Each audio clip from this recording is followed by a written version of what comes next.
শুভেচ্ছা সহ আমন্ত্রণ প্রত্যেককে নিটল টাটা এটিএন সংলাপে আপনাদের সাথে আছি আমি আমিনুল মজলিস। দর্শক আপনারা জানেন সমসাময়িক এবং জনগুরুত্বপূর্ণ বিভিন্ন বিষয় নিয়ে আমাদের আলোচনা অনুষ্ঠান। আমাদের আজকের আলোচ্য বিষয় তারুণ্যের রাজনৈতিক ভাবনা। এ বিষয়ে আলাপ করবার জন্য স্টুডিওতে আমাদের সাথে দুজন সম্মানিত অতিথি রয়েছেন। আমাদের সাথে রয়েছেন শিক্ষক ও গবেষক আরিফা রহমান রুমা এবং আমাদের সাথে রয়েছেন ডক্টর জাহিদুর রহমান, সদস্য কেন্দ্রীয় কমিটি নাগরিক ঐক্য। এছাড়াও অনলাইনে আমাদের সাথে যুক্ত রয়েছেন এম জহিরুল ইসলাম মিল্টন, গ্রন্থনা ও প্রকাশনা সম্পাদক, বাংলাদেশ আওয়ামী যুবলীগ, এবং আমাদের সাথে রয়েছেন বাংলাদেশ ছাত্র ইউনিয়নের সাবেক সভাপতি ফেরদৌস আহমেদ উজ্জ্বল। প্রথমেই জাহিদুর রহমান, আপনাকে দিয়ে আলোচনা শুরু করছি। আমাদের আজকের আলোচ্য বিষয় তারুণ্যের রাজনৈতিক ভাবনা। এই আলোচনাটি যখনই আমরা করতে আসি তখনই একটি বিষয় সামনে চলে আসে যে তরুণদের ভেতরে যেই প্রাণশক্তি থাকে, আমরা বলি যে তরুণরা অপেক্ষাকৃত একটু কোমল হৃদয়ের হয়, স্পর্শকাতর হয়, তারা হয়তো দেখা গেছে আবেগপ্রবণ হয়।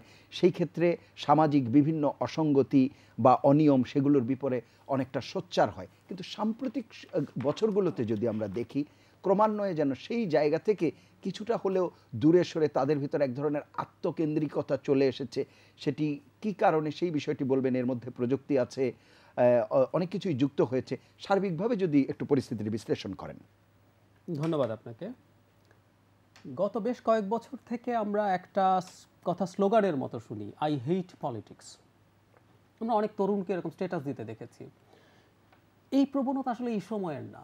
আমি মনে করতে পারি যে আমাদের সময় এরকম ইংরেজিতে একটা স্লোগানের আকারে বলা হয়নি, কিন্তু আই হেট পলিটিক্স আমরা ছোটবেলা থেকে শুনতে বড় হয়েছি। ঠিক, আমরা আই হেট পলিটিক্স বলিনি, আমাদের বাবা মা বলেছেন ইউ শুড হেট পলিটিক্স। কথাটা এইরকম ছিল। আমাদের কানের কাছে কিন্তু সারাক্ষণ বলা হতো রাজনীতি ভালো জিনিস না, ওটার আশপাশে যাওয়া যাবে না। সো আমরা সবসময় এটাকে অ্যাভয়েড করার চেষ্টা করেছি, আমরা ওভাবেই বেড়ে উঠেছি। সবসময় ব্যাপারটা ছিল, আমার প্রাথমিক কথা হচ্ছে এটা। এবং আমরা খুব স্বাভাবিকভাবে এইসব কথা শিরোধার্য ছিল। আমাদের বাবা মায়ের কথা, শিক্ষকদের কথা, আমরা মনে করেছি লেখাপড়াই শুধু করতে হবে, এরপর আর কিছু করার দরকার নেই, নিজের একটু ক্যারিয়ার তৈরি করো, বাস তুমি জীবনে সফল হয়ে গেলে। কিন্তু একটা পর্যায়ের পর এসে নিজে বুঝতে শুরু করলাম যে আসলে রাজনীতিই তো সব কিছু ডিসাইড করে। আমি আমার জার্নিটা বলছি, তাহলে হয়তো বোঝা যাবে যে কেন এগুলো ঘটে। আমরা পছন্দ করি বা না করি, আমরা মানি বা না মানি, আমরা গালিগালাজও করতে পারি রাজনীতিবিদদের, করিও অনেকে।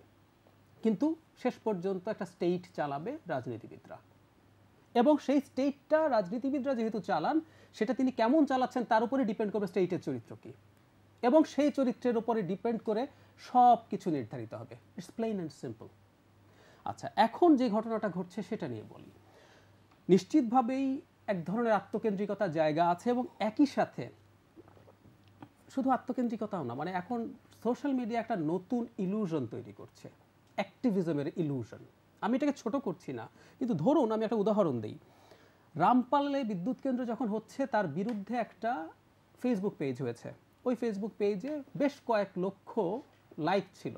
আপনি একটা স্ট্যাটাস যখন দেবেন, দেখবেন ওর মধ্যে বহু হাজার হাজার রিয়াকশন পড়ছে, কমেন্ট পড়ছে। কিন্তু যখনই মাঠে কোনো কর্মসূচি দেওয়া হয়েছে, সেখানে দেখবেন আপনি খুব অল্প কিছু মানুষ, আমি নিজে থেকে দেখেছি কয়েকশো মানুষও একত্র হচ্ছে না। সো প্রথম কথাটা হচ্ছে তারা রিলাক্টেন্ট, একটা বড় অংশ তারা তাদের সেলফ সেন্টার চিন্তাভাবনা নিয়ে চলছে। এবং আরেকটা কথাও খুব জরুরি, যে ভয়ঙ্কর রকম কনজিউমারিজমের মধ্যে সোসাইটি ঢুকে গেছে। এই সোসাইটি কিন্তু আপনাকে সারাক্ষণ বলছে তুমি ভোগ করো, তুমি ভোগ করার মতো যাবতীয় ব্যবস্থা করো, সেটা যদি হয় তাহলেই হয়ে গেল। আর যারাও এক ধরনের অ্যাক্টিভিজমের চিন্তা করছে, তারাও না মনে করছে আমি একটা, ধরুন কেউ একজন খুব ক্রিটিক করলো গভর্নমেন্টের বা কোনো একটা স্টেপের ক্রিটিক করলো, ওখানে একটা লাইক দিয়ে দিলাম, একটা কমেন্ট করলাম, ওটা শেয়ার করে দিলাম, বা নিজেও দুটো কথা লিখে ফেললাম। এটা এক ধরনের ইলুশন, আমি এটাকে ইলুশন বলছি। ইলুশন তৈরি করে যে আমি তো মনে হয় অনেক বেশি অ্যাক্টিভিজম করে ফেলেছি, সেটাও একটা বড় কারণ। ফাইনালি এখন যেই মূল রাজনীতির কথা বলছি, সেখানে একটা প্রবলেম আসলে গত বেশ কিছুদিন থেকে তৈরি হয়েছে। তরুণরা যে শুধুমাত্র সোসাইটির কথা ভাববে বা তারা তাদের নিজের, আমরা একটা সরিয়ে রাখি, তার তো নিজের কিছু স্বার্থের ব্যাপার আছে। ধরুন বিশ্ববিদ্যালয়ের পর্যায়ের ছাত্ররা কোটা সংস্কার, তাদের এই সংস্কার চাওয়ার মধ্যে ভুল বা সঠিক, তাদের দাবি, ওই আলোচনা আমি ঢুকছি না। তারা তাদের কিছু দাবি আছে, সেই দাবি নিয়ে তারা রাস্তায় যেতে চেষ্টা করেছিল, এবং তারা কিন্তু প্রচণ্ড বাধার মুখে পড়েছে। তো এই যে আপনি যখন রাজনীতি করবেন, আপনি যখন রাজনীতির জায়গায় যাবেন, তখন সেখানেও একটা পরিবেশ কেমন আছে সেটা ডিপেন্ড করে। এখন সমস্যা কোথায়? সমস্যা হচ্ছে আমরা বলবো যে তার তরুণরা চিরকালই এসব বাধা পেরিয়ে রাজনীতি করেছে। কথাটা আসলে পুরোপুরি ঠিক না। কেন ঠিক না আমি বলি। ধরুন যখন জাসদ তৈরি হয়েছিল স্বাধীনতার পর, তখনকার গভর্নমেন্টের সাথে কিন্তু সিরিয়াস ক্ল্যাশ ছিল, কিন্তু আপনি খোঁজ নিয়ে দেখবেন জাসদ ভয়ঙ্কর সব কথা তৎকালীন সরকার নিয়ে বলতো, কিন্তু তাদের এই রাস্তায় জমায়েত হওয়া, মিছিল করা, মিটিং করা, আমার দলের যিনি প্রধান মাহমুদুর রহমান মান্না, উনি তো জাসদের বড় নেতা ছিলেন, আমি তার কাছ থেকে ব্যক্তিগতভাবে জানতে চেষ্টা করেছি, বলে অনেক সমস্যা ছিল কিন্তু আমরা এগুলো করতে পারতাম। সো ওই কনজেনিয়াল যে একটা এনভায়রনমেন্ট, সেটারও এক ধরনের অভাব আসলে আছে। আরিফা রুমা, আপনার কাছে আসছি, যে আলোচনায় আমরা ছিলাম, যে একটি কনজিলাল অ্যাটমসফিয়ারের কথা উনি বলেছেন, যে সেই জায়গায় কিছুটা অভাববোধ তৈরি হচ্ছে, সেজন্য কি তারুণ্যের যে রাজনৈতিক ঘাটতি, যদিও বলেছেন যে শুরু থেকেই বা বরাবরই এমন পরিস্থিতি একেবারেই ছিল না যে পথটা খুব তরুণদের জন্য মসৃণ ছিল রাজনীতিতে আসবার, কিন্তু অপেক্ষাকৃত সেই কনজিনাল অ্যাটমসফিয়ার যেটি আমরা বলছি সেটি কিছুটা সংকুচিত হয়েছে সাম্প্রতিক সময়ে, বলতে কেবল এখনই তা না, কিছুদিন থেকে। আপনি পুরো বিষয়টি দেখেন। ধন্যবাদ আপনাকে। আমরা যদি একটু পেছনের দিকে দেখি, যদি 1971 আপনি যান, সবাই যে পলিসি মেকিংয়ে আসবেন বা রাষ্ট্রের নীতি নির্ধারণী পর্যায়ে কাজ করবেন সেই চিন্তা করে রাজনীতিতে আসেন বা রাজনৈতিক কর্মসূচিতে অংশগ্রহণ করেন বা তিনি এর একজন হয়ে ওঠেন, ব্যাপারটা কিন্তু সবসময় তা না। আপনি 71 দেখেন, যখন তার মনে হয়েছে যে আমার প্রয়োজন, আমার এখন যেতে হবে, আমি থাকতে পারছি না, সে যখন কোনো একটা বিষয়ের অভাব বোধ করে যেটা রাষ্ট্র চাইলে তাকে দিতে পারে কিন্তু দিচ্ছে না, তখন কিন্তু সে ক্ষুব্ধ হয়ে তখন তাকে আমরা রাস্তায় নামতে দেখি।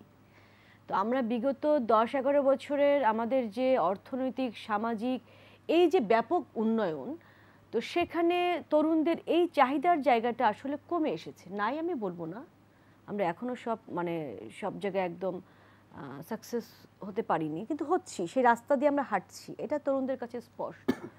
যার ফলে সেই 71 বা আপনি যদি 90-এর কথাও ধরেন, এমনকি আপনি যদি 96-এর আন্দোলনও ধরেন, সেটা কিন্তু আমরা যে বিগত কয়েক বছরে কিন্তু আমরা দেখছি না। এটাই আমার কাছে মনে হচ্ছে যে অন্যতম প্রধান কারণ। এবং এটা শুধু যে বাংলাদেশের ক্ষেত্রে তা না, আপনি যদি উন্নত বিশ্বের দিকেও দেখেন একই সিনারিও কিন্তু আপনি দেখবেন যে ওই অভাবটা বোধ করছে না বা তাড়নাটা বোধ করছে না। প্রয়োজন না হলে মানুষ কেন রাস্তায় নামবে, বিনা কারণে কেন নামবে? তা আমার কাছে ব্যাপারটা এরকমই। তো আমি খুব হতাশ যে তা নই, কারণ আপনি দেখেন যে যখন নিরাপদ সড়কের দাবির প্রয়োজন হলো, তাদের একজন বন্ধু যখন নিহত হলেন, একটা ছোট বাচ্চা, তখন একদম স্কুলের বাচ্চারা কিন্তু নেমে গিয়েছে।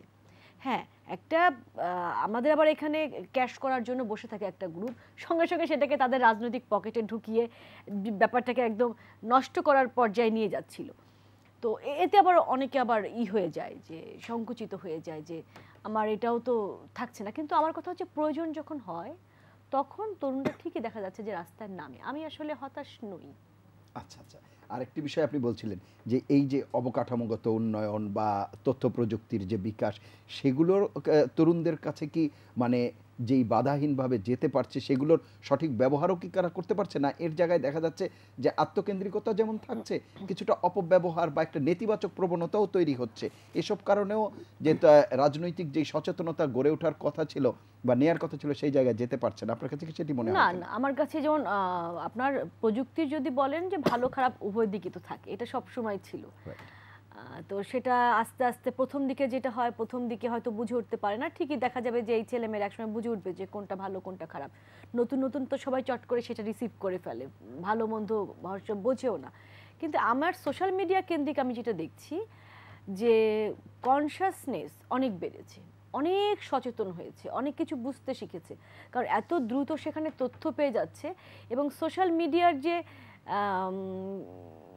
আমি বলবো যে এদের যে কাজ, তাতে কিন্তু আমাদের গভর্নমেন্টের বেশ কিছু দেখা যাচ্ছে যে ডিমান্ড ফুলফিল হয়ে যায় সোশ্যাল মিডিয়াতে মুভ করলে। আপনি দেখেছেন তো যে আপনি যদি দেখেন শুধু রেপ নিয়ে, যে ধর্ষণের সর্বোচ্চ শাস্তি যখন মৃত্যুদণ্ড চাওয়া হলো, তখন কিন্তু সোশ্যাল মিডিয়া বেসড একটা ঝড় উঠে গিয়েছিল এবং সেটা কিন্তু সরকার মানতে বাধ্য হয়েছে।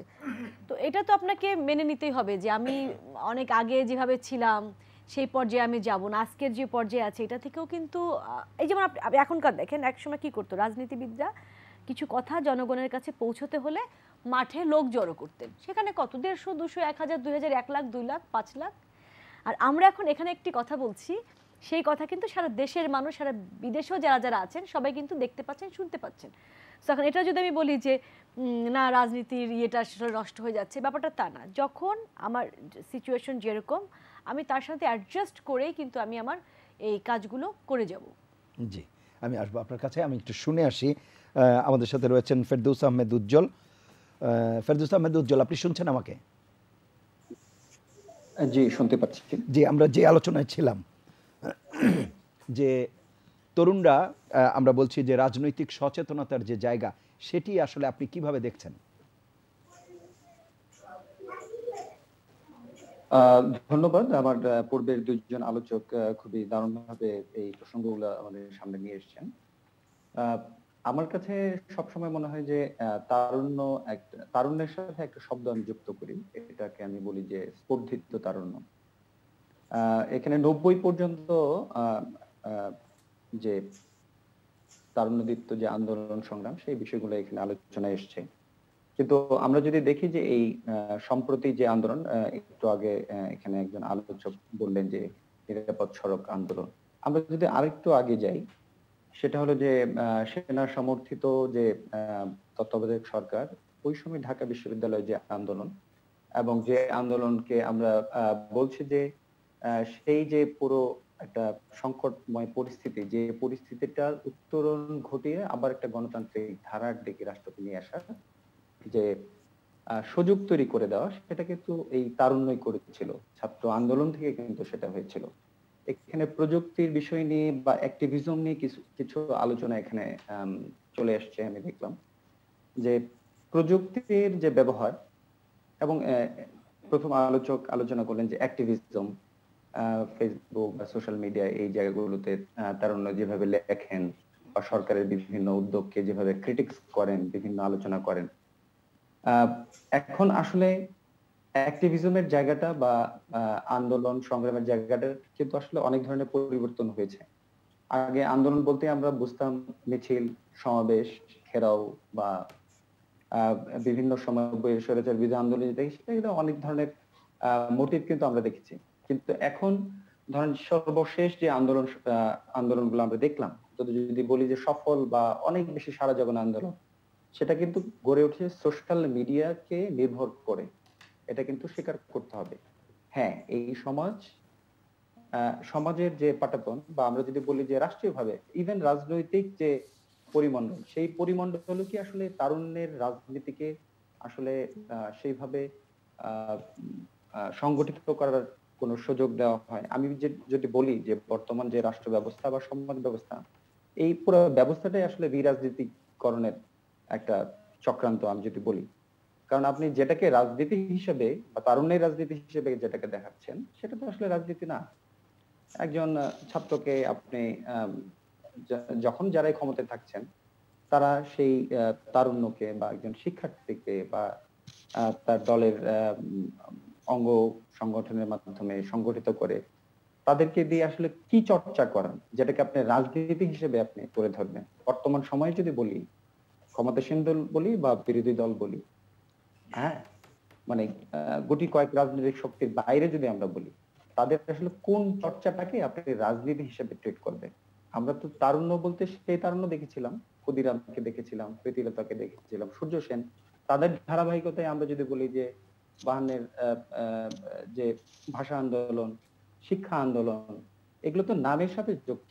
আপনার হলো যে মজিদ খান কমিশন বিরোধী আন্দোলন, মুক্তিযুদ্ধ, স্বৈরাচার বিরোধী আন্দোলন, সেগুলো তো খুবই একদম সিগনিফিকেন্ট আন্দোলন হিসেবে আমাদের সামনে এসেছিল, এবং দাবি নিয়মতান্ত্রিক। এই তারুণ্য নির্ভর রাজনীতির মধ্যে একটা গুণগত জায়গা ছিল, যেটা রাজনৈতিক শক্তি স্বীকার করেছে। কিন্তু বর্তমান রাজনৈতিক শক্তি তো এই তারুণ্যকেই স্বীকার করে না, এবং এই রাজনীতিকেই তো আসলে স্বীকার করে না। তাদেরকে ভোগবাদের দিকে ঠেলে দিয়েছে, তাদেরকে ব্যক্তিবাদের দিকে ঠেলে দিয়েছে, তাদেরকে টেন্ডারবাজির দিকে ঠেলে দিয়েছে। এখন একজন তরুণ নেতা মনে আপনি বুঝবেন যে সে অনেক অর্থশালী, অনেক ক্ষমতাশালী, অনেক সে শক্তিধর, অনেক লোকবল পিছনে, এবং সে এটাকে শো করবে। এবং বর্তমান রাষ্ট্র ক্ষমতায় যারা থাকছেন বা নিয়মতান্ত্রিক ভাবে আসছেন তাদের নিয়মে, তারা সেটাকে মদতপুষ্ট করবেন। তো একজন ক্ষুদিরামকে আপনি কিভাবে আসলে এখানে তৈরি করবেন, বা একজন বঙ্গবন্ধু আসলে কিভাবে তৈরি হবেন, বা কমরেড ফরহাদ কিভাবে তৈরি হবে? সেটা তো সম্ভব না। জি, আমি আসবো আপনার কাছে, আমি একটু শুনে আসি। আমাদের সাথে রয়েছেন জহিরুল ইসলাম মিল্টন। জহিরুল ইসলাম মিল্টন, আপনি কি শুনতে পাচ্ছেন? কি শুনতে পাচ্ছি? জি, যে কথাটি বলছিলেন যে বর্তমান সময়ের রাজনীতিতে কিছুটা প্রতিকূল পরিবেশের কথাই বলছেন, যেহেতু কনজিলান অ্যাটমসফিয়ার নেই বলছেন এখানে আলোচক দুজন, জনাব জাহিদুর রহমানও যে কথা বললেন এবং ফেরদৌস আহমেদ উজ্জ্বলও সে কথা বললেন, এবং খুব খোলাসা করেই বললেন যে এখনকার তারুণ্যের যে রাজনীতি সেখানে পুরোটা না হলেও ঢালাওভাবে ওনারা হয়তো মন্তব্য করেননি, কিন্তু অনেকাংশে টেন্ডারবাজি, ক্যাডার নির্ভর রাজনীতি বা যেটিকে আমরা পেশি শক্তি বলি, সেই সব জায়গায় এবং বিপরীত মত পথকে দমন করার বিষয় চলে আসে, যার কারণে তারুণ্য যে রাজনীতিতে আসবে সেই আগ্রহটা বা সেই ইন্সপায়ারেশনটা হারিয়ে ফেলে অনেক ক্ষেত্রে। কিভাবে দেখছেন? জি, ধন্যবাদ আপনাকে। আমি আসলে খুব গভীর মনোযোগ সহকারে আমার আলোচক বৃন্দের আলোচনাগুলো শুনছিলাম। অ্যাকচুয়ালি আমি বিজয়ের মাস, আমার কথা শুরুতেই গভীর শ্রদ্ধার সাথে স্মরণ করি 1971-এর সেই বীর শহীদদের, যাদের আত্মত্যাগ, রক্তদানের মাধ্যমে 30 লক্ষ শহীদের জীবনের স্যাক্রিফাইসের মাধ্যমে আজকে আমরা এই স্বাধীনতা পেয়েছি। 2 লক্ষ মা বোন আমাদের সম্ভ্রম হারিয়েছে। আপনি স্পেসিফিক যে আলোচনায় নিয়ে আসলেন তার মধ্যে ডক্টর জাহিদুর রহমান সাহেব এবং আমি ফেরদৌস আহমেদ উজ্জ্বল ভাই, ওনারা দুজন আলোচনা করলেন। ইতিমধ্যেই আরিফা রহমান রুমা উনিও আলোচনা করেছেন, আমি শুনেছি। আসলে তারুণ্যের সংজ্ঞা কিন্তু অনেক বড় একটা সংজ্ঞা। এখানে হাসি থাকবে, উচ্ছলতা থাকবে, কাজ থাকবে, উদ্যমতা থাকবে। অর্থাৎ হাসি, উচ্ছলতা, কাজ এবং উদ্যমতা এগুলোর সমন্বয়েই কিন্তু তারুণ্য। এখন এই তারুণ্যের যে আমি যদি স্পেসিফিক ভাবে টাইম গুলোকে যদি ভাগ ভাগ করি, সেগমেন্ট গুলোকে ভাগ ভাগ করি, তাহলে অবশ্যই আমি দেখব যে সেই 1947-এর তারুণ্য সেটা এক ধরনের তারুণ্য ছিল, তাদের ভাবনা এক ধরনের ছিল। 1952 বা 50-এর দশকের যদি আমি কথা চিন্তা করি, তখন তারুণ্যের ভাবনা, রাজনৈতিক ভাবনা এক ধরনের ছিল, সামনে তাদের প্রেক্ষাপটগুলো ভিন্ন ছিল। ঠিক তেমনি ভাবে 60-এর দশকের প্রেক্ষাপটটা ভিন্ন ছিল, এবং একই ধারাবাহিকতায় আমরা যদি লক্ষ্য করি তাহলে 66 থেকে শুরু করে 69, 70-এর নির্বাচন, 71-এর স্বাধিকার আন্দোলন, প্রত্যেকটা ক্ষেত্রেই কিন্তু তরুণ রাজনীতিবিদরা এবং তারুণ্যের যে ভাবনা, তারুণ্যের যে চেতনা সময়ের সাথে তাল মিলিয়ে সেভাবে কিন্তু তৈরি হয়েছে। একইভাবে আমরা যদি 90-এর স্বৈরাচার বিরোধী আন্দোলনের কথা চিন্তা করি, সেখানে কিন্তু নবীন প্রবীণের সংমিশ্রণে, অর্থাৎ প্রবীণ রাজনীতিবিদ এবং তারুণ্যদীপ্ত ছাত্র সমাজের গৌরব উজ্জ্বল সোনালী ভূমিকা, দুইয়ের সমন্বয়ে কিন্তু 90 সংগঠিত হয়েছে। এখন আমরা যদি এভাবে সেগমেন্ট ভাগ করতে করতে বর্তমান সময়ের দিকে আমরা আসি, তাহলে এই যে আমার ভাই ফেরদৌস আহমেদ উজ্জ্বল সাহেব, ছাত্র ইউনিয়নের সাবেক সভাপতি, ওনার প্রতি শ্রদ্ধা রেখেই বলছি যে আসলে এখনো অনেক কিছুই কিন্তু হচ্ছে, অনেক কাজ হচ্ছে এবং কাজ করার কিন্তু অনেক সুযোগ এখানে রয়েছে। এখন তো 90-এর ঘটনা ঘটানোর মতো কোনো পরিস্থিতি বাংলাদেশে নেই। এখন তো তরুণরা রাজনীতির পাশাপাশি অনেক কাজ করছে। তরুণ সমাজ বর্তমানে ছাত্র জীবন শেষ করে এখন কিন্তু একটি ট্রেন্ড, আমরা নিজেরাও কিন্তু তাদেরকে বোঝানোর চেষ্টা করছি যে তোমার কর্মটি কিন্তু শুধু চাকরির উপর নির্ভরশীল নয়। সুতরাং তুমি ব্যবসা করতে পারো, বাণিজ্য করতে পারো, শিল্প প্রতিষ্ঠান গড়ে তুলতে পারো, তার জন্য তুমি চেষ্টা করতে পারো। এখন ঢালাও ভাবে যদি আমরা বলে যাই যে আসলে টেন্ডারবাজি হচ্ছে, এখানে চাঁদাবাজি হচ্ছে, XY যেটা অনেক কথাই বলা যাবে, কিন্তু বাস্তবতা হচ্ছে তরুণরা কিন্তু আগে যেমন সংক্ষিপ্ত পরিসরে ভাবতো, যেমন 52-তে হয়তো ভাষা আন্দোলন নিয়ে ভেবেছিল, আপনার একইভাবে 71-এ হয়তো মুক্তিযুদ্ধ নিয়ে ভেবেছিল। এখন কিন্তু তরুণরাদের ভাবনার মধ্যে এই রাষ্ট্র বিনির্মাণের ক্ষেত্রে কেমনে সুন্দরভাবে এই রাষ্ট্রটি গঠিত হবে, কেমনে শিক্ষা অঙ্গন আরো সুন্দর সুশৃঙ্খল সহ অবস্থান করবে। আপনি লক্ষ্য করে দেখেন যে 90-এর দশকের কথাই যদি বলি, সমস্ত শিক্ষা অঙ্গনগুলো কিভাবে অস্ত্রের ঝনঝনানি হয়েছে, এবং সেখানে কিন্তু ছাত্র সমাজ তারা কিন্তু সহ অবস্থানে হলে অবস্থান করতে পারেনি। একটা বিক্ষিপ্ত ভাবনা, অর্থাৎ একটা অসুস্থ রাজনীতি কিন্তু সবসময় তাদের মাথার উপরে ভর করেছিল। কিন্তু বর্তমান গণতান্ত্রিক প্রেক্ষাপটে আমাদের প্রিয় নেত্রী বঙ্গবন্ধু কন্যা জননেত্রী শেখ হাসিনা, উনি রাষ্ট্রীয় ক্ষমতায় আসবার পর থেকেই যেমনি ভাবে রাষ্ট্রের উন্নতির কথা চিন্তা করেছেন, তেমনি ভাবে রাষ্ট্রের সমস্ত শিক্ষা প্রতিষ্ঠানগুলোর বিষয়ে উনি চিন্তা করেছেন। ঠিক তেমনি ভাবে এদেশের যুব সমাজ কিভাবে আত্মকর্মসংস্থানে নিজেকে আত্মনিয়োগ করবে, দেশ বিনির্মাণে কিভাবে কাজ করবে, সব ক্ষেত্রেই কিন্তু উনি কাজ করে যাচ্ছেন। ঠিক তারই ধারাবাহিকতায় আমি বলবো, এই যে ধরুন এখন আমরা একটি কোভিডের মুহূর্তে আমরা আমাদের সময়টা পার করছি, এই 2019-এর সেই মার্চ থেকে শুরু করে আজকে 2020-এর শেষ পর্যায়ে পর্যন্ত আমরা এসে 20-এর মার্চ থেকে শুরু করে ডিসেম্বর পর্যন্ত এই যে একটা দীর্ঘ সময়, এখানে কিন্তু অনেক তারুণ্য অনেক সুন্দরভাবে কিন্তু তারা কাজ করে যাচ্ছে। এখন রাজনীতি বলতে আমরা যদি বুঝি যে জনগণকে সচেতন করলাম, জনগণকে মাস্ক বিতরণ করলাম, কিভাবে কোভিডের ভালো থাকতে পারি সেগুলোকে সচেতনতা করলাম, এগুলো রাজনীতির অংশ নয়। আমি মনে করি এগুলো রাজনীতির অংশ। ডক্টর জাহিদুর রহমান, আরিফা রহমান রুমা এবং জনাব মিল্টন যে কথাটি বলছেন সেটি হচ্ছে যে এখনকার প্রেক্ষাপটও একটি বিষয়।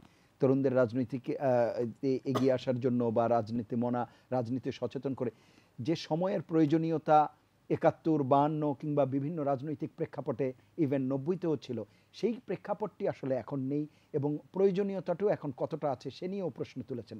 তাতে করে তরুণদের রাজনৈতিক জনাগ্রহের কথা বলছি, সেটি আসলে কিভাবে বলছি আমরা? ধন্যবাদ। জনাব মিল্টন বলছিলেন দেশ খুব সুন্দরভাবে চলছে, রুমা আপাও বলেছেন। আচ্ছা, আমরা এবং বিজয়ের মাসের কথা এসছে, অবশ্যই আমরা বিজয়ের মাসে আমি তরুণ যারা এই শোটা দেখছেন, আমি জানি না কতজন দেখছেন, তাদের উদ্দেশ্যে আমি একটা জিনিস একটু পড়ি।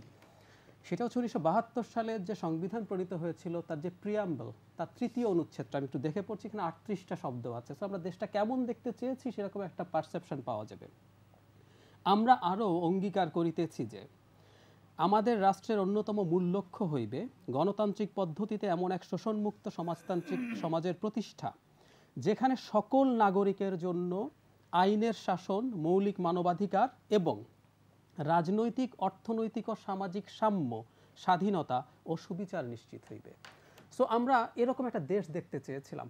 আমাদের ৩০ লক্ষ মুক্তিযোদ্ধা প্রাণ দিয়েছেন, অন্য মানুষরা প্রাণ দিয়েছেন, ২ লক্ষ ৩ লক্ষ মা বোন রেপড হয়েছেন। সম্ভ্রমহানি শব্দটা ব্যবহার না করাই আমার মনে হয় ভালো, কারণ রেপিস্টের সম্ভ্রম যাওয়ার কথা তার না। আচ্ছা, শুধু সেটাও না, আমাদের আরও অনেক মূল্য আছে। আমরা ১ কোটি মানুষ শরণার্থী হয়েছি, তাদের জীবন ভীষণ রকম বিভৎস ছিল। যে মানুষগুলো দেশে থেকে গিয়েছিল তাদের লাইফও কিন্তু স্বাভাবিক ছিল না। সো এই মূল্য দিয়ে কেনা দেশটা এমন হওয়ার কথা ছিল, যেটা আমি পড়লাম। আমি শেষ অংশটা আবার পড়ছি, যেখানে সকল নাগরিকের জন্য আইনের শাসন, মৌলিক মানবাধিকার এবং রাজনৈতিক, অর্থনৈতিক ও সামাজিক সাম্য, স্বাধীনতা ও সুবিচার নিশ্চিত হইবে। এই হচ্ছে আমাদের স্বপ্ন। মিলিয়ে দেখি, আমি তরুণদেরকে বলছি, এখানে যারা আছেন আমি মনে করি না সবাই আমার এটার সাথে মিলিয়ে একমত হবেন, আমি তাদেরকে বলছি, বাংলাদেশে এখন আর তেমন কিছু নেই, অসাধারণ উন্নয়ন হয়েছে, রুমা আপা বলছেন। ছোট উদাহরণ দিই, 2018 সালের জুলাই মাসে আমাদের তখনকার অর্থমন্ত্রী জনাব মুহিত একটা সভায় বলছেন জবলেস গ্রোথ বাংলাদেশের জন্য একটা বড় সমস্যা। তরুণদের একদম সবচেয়ে গুরুত্বপূর্ণ পয়েন্ট এখন কথা, এটা একটা খুব ক্লিয়ার ম্যানিফেস্টেশন। আপনি দেখবেন, আপনি এক অদ্ভুত ঘটনা, বাংলাদেশে একটা ইউনিভার্সিটির লাইব্রেরিতে সাধারণ স্টুডেন্টরা পড়তে পারে না। ওখানে পড়ে বিসিএস পরীক্ষা যারা দেবে, সকালবেলা যান, কয়েকশো ব্যাগ দিয়ে সিরিয়াল দিয়ে যাওয়া হয়। একই কথা পাবলিক লাইব্রেরির জন্য প্রযোজ্য।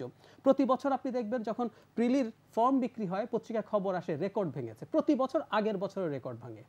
তার মানেটা হচ্ছে এই যে তরুণরা বছরের পর এখন তারা ৩৫ বছর পর্যন্ত বিসিএস দিতে চায়। এর মানে শুধু এই না যে বিসিএস চাকরি লোভনীয়, সেটা সরিয়ে রাখছি, এই ক্রেজ তো এতটা আগে ছিল না। তার মানেটা হচ্ছে তাদের চাকরির সমস্যা, এটা আমাদের অর্থমন্ত্রীও বলছেন।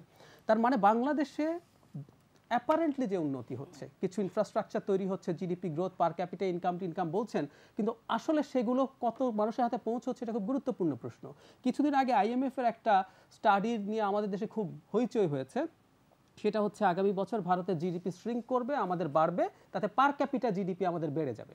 দুটো খারাপ কথা আছে, একটা হচ্ছে আর্থিক অঙ্কের পার ক্যাপিটা জিডিপি আর পিপিপি ভিন্ন ব্যাপার, ক্রয় ক্ষমতার ভিত্তিতে যেটা, তাতে কিন্তু ভারত আমাদের চাইতে এখনো অনেক এগিয়ে আছে। ১, ২ হচ্ছে আমাদের দেশে পভার্টি লাইনের নিচে মানুষ প্রায় ২২%, ভারতে ১১%। তাতে আপনি কি বোঝেন জানেন? যে ওখানে যা মাথা পিছু আয় হচ্ছে তার ডিস্ট্রিবিউশনটা বেটার হচ্ছে। সুতরাং আমাদের অর্থনৈতিক উন্নতি যেটা হচ্ছে সেটা আলটিমেটলি আসলে কিছু মানুষের হাতে যায়। কারণ আমরা জানি যে পৃথিবীতে সবচেয়ে ধনী বৃদ্ধির রেটে আমরা ফার্স্ট, ধনী বৃদ্ধির রেটে আমরা তৃতীয়, মানে অতি ধনীতে ফার্স্ট, ওইটাই তৃতীয়। তাহলে তরুণরা তো জব পায় না, তরুণদের জন্য ইস্যু নেই তা তো না। আমি ধরলাম শুধু তার ইস্যুও যদি চিন্তা করি, অনেক গুরুত্বপূর্ণ ইস্যু কিন্তু তার সামনে আছে। আর আমরা বারবার 72, 71, 69 সব যখন বলছি, ওইসব ক্ষেত্রে সে শুধু তার ইস্যু না, সে রাষ্ট্রীয় ইস্যু নিয়ে কথা বলেছে। আজকে যারা তরুণ, কয়জন তরুণ ভোট দিয়েছে?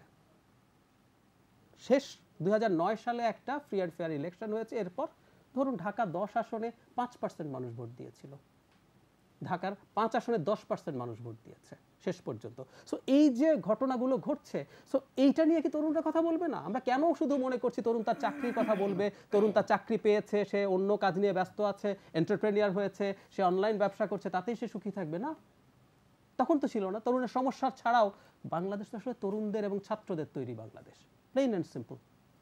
ছাত্ররা তৈরি করেছে 52 সালে বলি, তারপর 54 সালের পর বিশেষ করে 62তে শিক্ষা আন্দোলন হয়তো তার ইস্যু ছিল, 66, 69, 71 সব তরুণরা করেছে। তো এখন কি তরুণদের কাছে রাষ্ট্রীয় ইস্যু নেই? তরুণ কি বলবে না আমার দেশের দারিদ্র্য কেন কমছে না? তরুণ কি বলবে না 2006 থেকে 10 সালে যে সময় আমাদের জিডিপি গ্রোথ তুলনামূলক কম ছিল, তখন 1.7 হারে দারিদ্র্য কমেছে, কিন্তু 10 থেকে 16 সালে কেন 1.2 হচ্ছে? আমার গরিবের হাতে কি টাকা যাচ্ছে? কেন যাচ্ছে না? আমাদের একটা সার্ভে আসছে রিসেন্টলি, ঢাকা 7% মানুষ একবেলা, ঢাকা শহর, চিটাগং শহরে, এটা কার ডেটা? বিবিএস, এটা একটা রাষ্ট্রীয় প্রতিষ্ঠান, যে আমাদের এরা একবেলা খেয়ে, একবেলা মানে অভুক্ত থেকে তারা ঘুমোতে যায়। এই প্রশ্ন তো তরুণকে করতে হবে। সো ইস্যু নেই এই কথাটা একেবারেই ভুল। আমি আবারও বলছি, ইস্যু আছে, সমস্যা হচ্ছে আপনি সেটাকে মানে এক্সপোজ করতে পারছেন কিনা, আপনার ওই পরিবেশটা, মাঠে যেটা প্রথাগত মাঠ, এমনকি অনলাইন মাঠেও কি যথেষ্ট আছে? ডিজিটাল সিকিউরিটি অ্যাক্ট বলে এক বিরাট আইন আছে, যেটা আপনাকে ফেসবুকে বা অনলাইনেও যে খুব মন খুলে কিছু লিখবেন সেটাতেও ব্যারিয়ার তৈরি করছে। আমি একটু শুনে আসি। আরিফা রুমা, আপনি শুনছিলেন, বেশ কিছু প্রসঙ্গ হয়েছে, আমার কি ধরে ধরে বলতে হবে না? আপনি ধরে ধরে আমি লিখেছি। এক হচ্ছে জি, যে উনি কোনো উন্নয়ন দেখতে পাচ্ছেন না, কিছু করার নেই, অন্ধ থাকলে তো আর প্রলয় বন্ধ থাকে না, ব্যাপারটা ওরকম না। না, আমি ওই অর্থে বলিনি। আমরা জানি যে 2008-এর আগেও বাংলাদেশে কিন্তু মঙ্গা পীড়িত বলতে একটা শব্দ ছিল, মঙ্গা প্রতি বছর হতো না, এখন এটা কিন্তু ইতিহাসে চলে গেছে, এখন বাচ্চারা বুঝবেও না মঙ্গা মানে এটা কি। এবং বাংলাদেশের উন্নয়ন আমরা বলছি ঠিকই, সে উন্নয়ন মানে কিন্তু শুধুমাত্র পদ্মা ব্রিজ হয়েছে, মেট্রো রেল হচ্ছে, ব্যাপারটা কিন্তু ওরকম না। সেটা তো আপনার আইয়ুব খানের 60-এর দশকের উন্নয়ন ছিল, GDP, GNP and per capital income. এখন কিন্তু মানে একজন মানুষের জীবন ধারণের বা জীবনের প্রয়োজনে যা কিছু, এই যে আমি মোবাইল ফোন ইউজ করছি, এটাও কিন্তু একটা উন্নয়নের অন্যতম সূচক। এবং সে সব সুযোগ মিলিয়ে আমরা এই যে আমি এখানে বক্তব্য দিচ্ছি যে বাংলাদেশ উন্নয়ন হচ্ছে, ব্যাপারটা সেটা না। আপনি জানেন যে বিশ্বব্যাংক থেকে শুরু করে সব জায়গায় আমরা সেই স্ট্যাটাসে অলরেডি চলে গিয়েছি। এবং ভারতের রাজনীতিবিদরা এবং যে আইএফ এর কথা যেটা বললেন, উনি কিন্তু কিছু পরিসংখ্যানও দিয়েছেন। হ্যাঁ হ্যাঁ, আমি বলছি যে সেটা আমি একটু মোবাইল দেখার সুযোগ পেলে আরও নিশ্চয়ই বলতে পারবো পয়েন্ট টু পয়েন্ট করে। যেমন এই মুহূর্তেও এই কোভিডের ভেতরেও কিন্তু আমাদের জিডিপির গ্রোথ অনেক বেশি, যেটা আসলে হওয়ার কথা ছিল না। এবং সেখানকার রাজনীতিবিদ দেখবেন টুইটার, তারা তো টুইটার ইউজ করে সবাই, আপনি রাহুল গান্ধীর টুইটার যদি দেখেন বা অন্যান্য রাজনৈতিক দলের, যে সবাই মানে হুলস্থুল যে বাংলাদেশের থেকে তারা সবদিকে পিছিয়ে আছে। গ্রোথ নিয়ে বিতর্ক নাই, বিতর্কটা হচ্ছে যে দারিদ্র্যের হার এই মুহূর্তে 20.5, হ্যাঁ, এবং দারিদ্র্যের হার যেটা বলেন 22 না 20.5 বা তার নিচে, যেটা কোভিডের কারণে একটা ধাক্কা তো অবশ্যই খেয়েছে সারা বিশ্বের মতন। কিন্তু ভারতের মানে এখন চরম দারিদ্র্যের মানে 60%-এর বেশি মানুষ কোভিডের ভিতরে, যেটা কিন্তু আমরা নাই, যার থেকে আমাদের অবস্থা অনেক অনেক ভালো। ভারতে এখন 60%-এর মতো দরিদ্র। হ্যাঁ, না না এরকম না। এবং একবেলা খেয়ে দিন কাটাচ্ছে, আমার এই তথ্য আমার কাছে জানা নেই, কারণ আপনি আমাদের চারপাশে শুধু তাই না, এই কোভিড পরিস্থিতির শুরুতে ওনাদের কাছ থেকে এমন প্রসঙ্গ শুনেছি যে রাস্তাঘাটে লাশ টাশ পড়ে টরে মরে থাকবে, কোনো টিকা নাই, কিছু নাই, যাচ্ছে তাই। আমরা এখন পর্যন্ত কোনো পচা লাশের গন্ধ পেয়ে ঘুমোতে যাইনি, রাস্তা আমরা কোনো লাশ পড়ে থাকতে দেখছি না। তো সবই যদি কাল্পনিক এরকম চাপিয়ে দেওয়া দুর্নীতি হয়, সেখানে আমাদের আসলে খুবই দুঃখজনক। এবং জবলেস যদি থাকে তরুণরা, তাহলে তরুণরা নিজেরা রাস্তায় বেরিয়ে আসে, তাহলে জবগুলো কারা করছে? এবং সবাই বিসিএস এর পেছনে, এটা ঠিক, সরকারি চাকরির পেছনে ঝুঁকছে অনেকেই। হ্যাঁ, এটার কারণটা হচ্ছে যে সরকারি চাকরিটা বিসিএসটা আগে রেগুলার হতো না, এবং সুযোগ সুবিধা আগে এখনকার চাইতে অনেক খারাপ ছিল, যার ফলে মানুষের এটা তো আসবেই, যার ফলে কাজের সুযোগ অনেক বেড়েছে, এখানে মর্যাদা বেড়েছে, তারপরে আর্থিক সলভেন্সি আগের থেকে বেড়েছে, দ্যাট ইজ ওয়াই এটার প্রতি মানুষের একটা আকর্ষণ। এটা খুব অপরাধ নিশ্চয়ই না, কিন্তু তার মানে না যে আমাদের তরুণরা জ্ঞান বিজ্ঞানে পিছিয়ে আছে বা তারা কাজ করছে না, ব্যাপারটা তা না। বাংলাদেশ কি তাহলে মানে বৃদ্ধরা মিলে এই পর্যায়ে নিয়ে এসেছে? না, এখানে না, কি সেটা তো উনি তরুণদের বলছেনই। সম্পৃক্ততা নেই? আজকের যে বাংলাদেশ 2008-এর বাংলাদেশের সাথে আপনি শুধু কম্পেয়ার করেন, শুধুমাত্র উনি আর্থিক অবস্থা যদি এত খারাপ থাকে, আপনি শুধু পহেলা বৈশাখের মার্কেটটা দেখেন তো, বাজারগুলো দেখেন তো, আপনি ঈদের বাজারগুলো দেখেন তো, আপনি আপনার চারপাশে আপনার কোনো পরিসংখ্যানে যাবার প্রয়োজন নাই। আমরা ছোটবেলায় আমাদের চারপাশের পরিবেশে যে দেখেছি, যে পরিমাণ ভিক্ষুক দেখেছি, যে পরিমাণ দরিদ্র মানুষ দেখেছি, সেটা কি আপনি দেখতে পাচ্ছেন? একদম আমি প্রতিটা মানুষের কাছে প্রশ্ন করছি যে আপনারা কি আপনার বাড়ির চারপাশে গ্রামে, সেই গ্রামের কুড়ে ঘর কি আপনারা সেটা দেখতে পাচ্ছেন? প্রত্যেকে কিন্তু একটি করে বাড়ি পাচ্ছে। তো এরপরও যদি বলেন যে আমি রাতারাতি যুক্তরাষ্ট্র হয়ে যাব, নরওয়ে হয়ে যাব, সুইডেন হয়ে যাব, না, এটা তো সম্ভব না। সেই সময়টা আপনাকে দিতে হবে। শুনছি, আমরা একটু শুনে আসি। ফেরদৌস উজ্জ্বল আমাদের সাথে রয়েছেন। জনাব ফেরদৌস আহমেদ উজ্জ্বল, আপনি শুনছিলেন? জি জি শুনতে পাচ্ছি। জি, আপনার কাছে যে প্রশ্নটি সেটি হচ্ছে যে তার তরুণদের সামনে কি ইস্যু আছে, কিংবা ইস্যু থাকলে সেই ইস্যুগুলো তারা কিভাবে রেজ করছে? ধন্যবাদ। আলোচনা শুনছিলাম। আরিফা রহমান রুমা, শিক্ষক এবং গবেষক, উনি বলছিলেন অনেকগুলো প্রসঙ্গে। তার আগে আমাদের আলোচক জাহিদুর রহমান, উনি কিছু প্রসঙ্গ উল্লেখ করেছিলেন। আমি একটু পেছনের দিকে যেতে চাই। সেটা হলো যে আজকের আলোচনার বিষয় হলো তারুণ্যের রাজনৈতিক ভাবনা। মানে তারুণ্য আসলে আমাদের দেশে তারুণ্যের কাছে এই সময়কার রাজনৈতিক ভাবনাটা আসলে কি, সেই প্রসঙ্গটা মনে ছিল। তো আমরা রাষ্ট্রের উন্নয়ন এবং উন্নয়নের যে দর্শন এবং সেখানকার পরিসংখ্যান নিয়ে চমৎকার ভাবে আলোচনা করছি। তবে আমার মনে হয় যে আমরা যদি আসলে ওই জায়গাটায় যাই, তাহলে এই বিতর্কের জায়গাটা আসবে না। আসলেই আমাদের দেশের তারুণ্যের দৃষ্টিতে এখন রাজনীতিটা কি, সেটা কিন্তু আমি একটা প্রসঙ্গ এখানে তুলে ধরার চেষ্টা করলাম। আমি আসলে 47 বা 60-এর দশক বা 70-এর দশক, 80-র দশকের পরিসংখ্যান আমি আসলে দিচ্ছি না। আমি বলছি যে রাজনীতি প্রতি তারুণ্যের আসলে দৃষ্টিভঙ্গিটা কি ছিল এবং ডেডিকেশনের জায়গাটা কি ছিল, এবং এখনো আসলে ডেডিকেশনের জায়গাটা কি আছে, সেই প্রসঙ্গটাই আমি আসবো। তার আগে মিল্টন ভাই একটা প্রসঙ্গ উল্লেখ করেছেন যে আসলে দেশের অনেক উন্নয়ন হচ্ছে, তারুণ্যের তরুণদের কর্মসংস্থান হয়েছে, কাজের অনেক ক্ষেত্র তৈরি হয়েছে, অতএব ওই স্বৈরাচার বিরোধী আন্দোলন সেই ধরনের পরিস্থিতি আসলে বিদ্যমান নেই। আমি সরাসরি সেই প্রসঙ্গে না গেলেও আমি একটা জিনিস বলতে চাই যে এখানে কিছু প্রসঙ্গ জাহিদুর রহমান উনি এনেছেন। বিশেষ করে যদি বলি যে এখানে বাক স্বাধীনতার প্রশ্নটা খুবই ভাইটাল ভাবে চলে আসে, এবং এখানে বিরুদ্ধ যে কোনো মতামতের বিষয়, আমি ভোটের বিষয়টায় নাই গেলাম, সেটা উনি উল্লেখ করেছেন। কিন্তু যে কোনো বিষয়ে যদি বিরুদ্ধচারণের বিষয় আসে, রাষ্ট্রের যে কোনো বিষয়ে এখানে দাবির প্রসঙ্গে আসে বা অন্যান্য বিষয়ে আসে, সেটা কিভাবে দমন করা হয় সেটা কিন্তু আমরা এই সময়কালের মধ্যে দেখেছি। তো রাষ্ট্রের আসলে এখানে চরিত্রটা কিন্তু খুব পরিষ্কার হয়ে যায়। আর রাজনীতি বলতে আসলে আমরা কি মিন করি সেটা আসলে পরিষ্কার হওয়া জরুরি। যে আপনি যদি মনে করেন যে এখানে অবকাঠামোতে, এখানে আপা বললেন যে মঙ্গার প্রসঙ্গ আর কি, আমি 4 বছর উত্তরাঞ্চলে বিভিন্ন জায়গা থেকে কাজ করেছি। হ্যাঁ, সেখানে মানুষ এখন না খেয়ে হয়তো মারা যায় না, কিন্তু আমাদের কাছে কি পরিসংখ্যান আছে যে সেইখানকার আসলে কত পরিমাণ মানুষ অনেক বেশি কর্মসংস্থানের মধ্যে যুক্ত হয়েছে? সেই মঙ্গা পীড়িত যে পরিবারগুলো, সেই পরিবারের কতজন মানুষ বা তার সন্তান একটা প্রকৃত শিক্ষায় শিক্ষিত হওয়ার আসলে সুযোগ তৈরি হয়েছে, নাকি সেইখানে যে সংকটগুলো ছিল সেই সংকটগুলোর নতুন ঘনীভূত রূপ আরো দেখা দিয়েছে? হ্যাঁ, ইউরোপ আমেরিকার মতো আমার রাষ্ট্র হবে না, সেটা আমরা জানি, কিন্তু এখানে খুবই দারুণ ভাবে জাহিদুর রহমান ভাই যেটা উল্লেখ করেছেন যে আমরা মুক্তিযুদ্ধ পরবর্তী সময়ে যে সংবিধান রচনা করেছিলাম, সেখানে এদেশের মানুষের গণতন্ত্র, এদেশের মানুষের অধিকার এবং তার যে মানে প্রাপ্য যে জায়গাগুলো, সেই জায়গাগুলো আমি যেভাবে বর্ণনা করেছিলাম, যেটাকে আমরা বলি যে মুক্তিযুদ্ধের যে লাখো শহীদ, সেই শহীদের স্বপ্ন বাস্তবায়নের জন্য সেই সংবিধান রচিত হয়েছিল।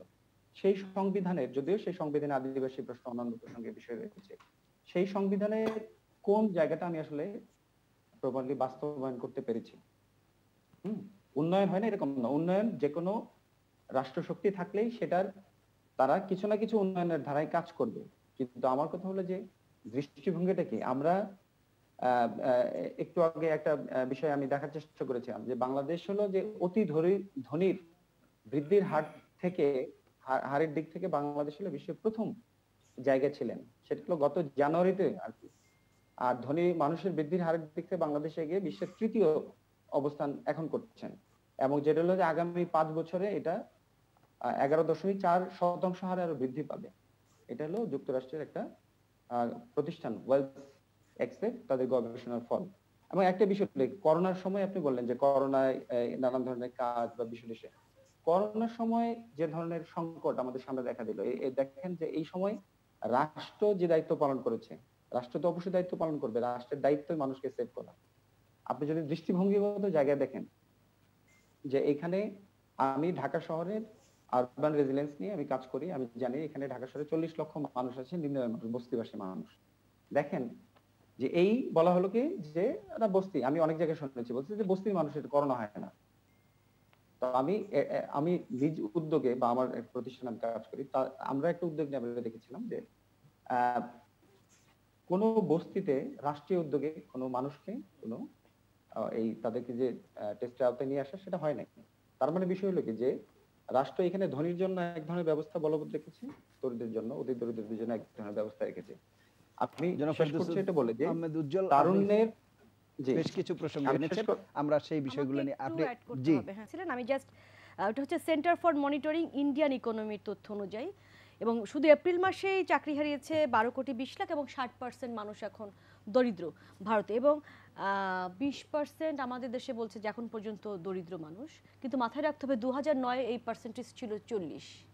তার মানে হচ্ছে কয় বছরে কিন্তু 20% মানুষ সেই দরিদ্র সমাজ থেকে উপরে উঠে গিয়েছে। সো এটা কি খুব ছোট অ্যাচিভমেন্ট কিনা?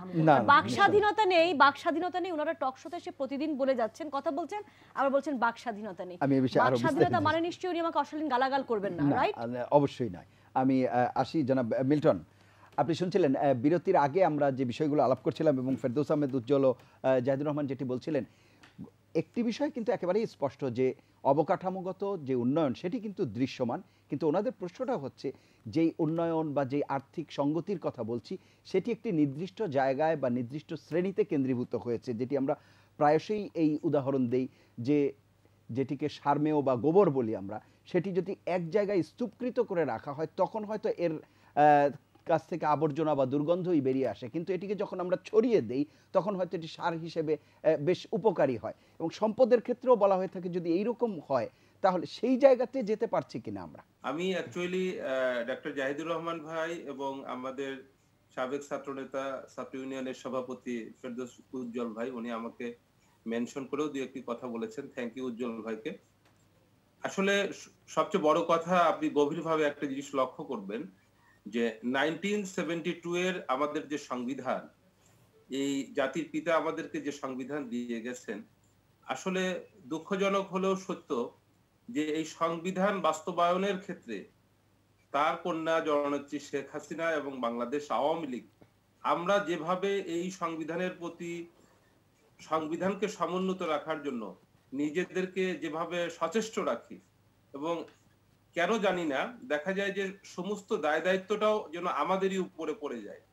আপনি গভীরভাবে লক্ষ্য করে দেখেন, আজকে যদি 1982 থেকে বা বঙ্গবন্ধু 75 পরবর্তী সময়গুলোর দিকে তাকান, তখন রাষ্ট্রের এই সংবিধান বা এই সংবিধানের পরিস্থিতি, ইন্ডিমিনিটি থেকে শুরু করে কোথায় কোথায় কোনটা চলে গিয়েছিল, আমি আসলে বলতে গেলে অনেক সময় লেগে যাবে, আমি সেদিকে যেতে চাচ্ছি না। আপনি একইভাবে দেখেন যখন আসসালামু আলাইকুম বলে আল্লাহ রসুলের নাম নিয়ে যখন এরশাদ সাহেব ক্ষমতায় আসলেন, এই সংবিধান কোথায় চলে গিয়েছিল আপনি লক্ষ্য করে দেখেন। আমরা যারা 90-এর দশকে ছাত্র রাজনীতি করেছি, আমাদের তো কিছু স্পিরিট ছিল সেখানে, আমাদের কিছু দফা ছিল, যেমন ছাত্র সমাজের 10 দফা ছিল, শ্রমিকের 17 দফা ছিল, 5 দফা ছিল, এরকম রাজনৈতিক দলগুলোরও কিছু কিছু কিন্তু নীতি আদর্শগত স্লোগান ছিল যে দলই ক্ষমতায় যাক মুক্তিযুদ্ধের চেতনায় রাষ্ট্রকে গঠন করব। রূপরেখা ছিল। সেই যে কথাগুলো আমি বিক্ষিপ্তভাবে আলোচনা করতে হচ্ছে শুধু সময়ের অভাবে। জি জি অবশ্যই। আপনি লক্ষ্য করে দেখেন যে 91-এর যে ইলেকশন হলো, সেই ইলেকশনে এসে অর্থাৎ এরশাদ সাহেবের পতন হলো ডিসেম্বরে, 91-এ এসেই কিন্তু আমরা সব কিছু ভুলে গেলাম, অর্থাৎ 91-এর শুরুতেই। এখন যে বিষয়টা সেটা হচ্ছে, আপনি গভীরভাবে লক্ষ্য করে দেখেন যে জননেত্রী শেখ হাসিনা এই যে কথাটি আসলো, আপনি যেটা বললেন যে সেটি যদি স্তূপ আকৃতির হয় তাহলে গন্ধ ছড়াবে। আমি আপনাকে দায়িত্ব নিয়ে অত্যন্ত দ্ব্যর্থহীন কণ্ঠে বলছি, জননেত্রী শেখ হাসিনা বঙ্গবন্ধু কন্যা, উনি সব সময়ের জন্যই কোন সংকুচিত উন্নয়ন উনি কখনো চান না। উনি প্রত্যেকটা মুহূর্তে যখনই রাষ্ট্রীয় ক্ষমতায় উনি এসেছেন, উনি তাৎক্ষণিকভাবে এদেশের কৃষক, এদেশের শ্রমিক, এদেশের খেটে খাওয়া মানুষ, এদেশের মেহনতি মানুষ, আজকে এটি বোঝার জন্য কোনো বিশেষজ্ঞ হওয়ার প্রয়োজন পড়ে না, এটি বোঝার জন্য কোনো পরিসংখ্যানের প্রয়োজন পড়ে না। আজকে এই ঢাকা শহরের কন্টেস্টে আপনি লক্ষ্য করেন যে এখানে একজন রিক্সাওয়ালা, একটা রিক্সা শ্রমিক, সে প্রতিদিন 1000 টাকার উপরে ইনকাম করছে। আপনি গভীরভাবে লক্ষ্য করে দেখেন যে শ্রমিকের অভাবে কৃষক ধান কাটতে পারছে না, কৃষক বলছে যে আমি 500, 700, 1000 টাকা আপনাকে দিব। তাহলে আপনি একটি দেশের দারিদ্র বা একটি দেশের অনগ্রসর মানুষদের আপনি তাদের ক্যালকুলেশনটা কিভাবে করবেন? আপনি একদিন পরিশ্রম করে যদি 500 টাকা ইনকাম করে একজন কৃষি শ্রমিক, তাহলে 500 টাকা দিয়ে চাউলের দাম যদি আপনি মোটা চাউল 40 টাকাও ধরেন, 50 টাকাও ধরেন, 500 টাকা দিয়ে একদিন পরিশ্রম করে 10 কেজি চাউল কেনা যায়। এটা কি একটা ব্যারোমিটার নয়?